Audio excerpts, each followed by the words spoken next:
তো বন্ধুরা কেমন আছেন সবাই? আশা করি সবাই ভালো আছেন। সুন্দরবন জেলেভাইদের পক্ষ থেকে আপনাদের শুভেচ্ছা জানাই। এই যে মাছটা দেখতে পাচ্ছেন, মাছটার নাম হলো রূপচাঁদা। এই দেখতে যতটা সুন্দর তার চাইতে খাইতে অনেক সুস্বাদু। মাছটা সিলভার মাছ, ঠিক আছে? এই মাছগুলো খুলনা শহরে অনেক চড়া দামে বিক্রি হয়। কাঁচাতে দাম প্রায় কেজি 2000 টাকা, শুটকিতে আপনার 4000, 4500, 5000 টাকা করে কিলো আর কি, ঠিক আছে।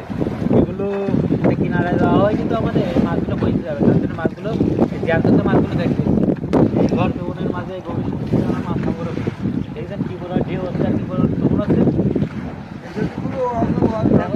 ওই একটা নৌকা, আমরা দুইটা নৌকা, এই মাছ আসছে 24 ঘন্টা মাছ মাছ ধরে নদীতে মাছ ধরি। এই মাছের পরিস্থিতি মাছ কম, মাছ কাটতেছি আপনারা দেখেন। আসলে এই মাছগুলো সুন্দর করে কাটতে হয়, ঠিক আছে। যারা না বুঝবে তারা কখনো কাটতে পারবে না। আমাদের কাটতে কাটতে এগুলো অভ্যাস হয়ে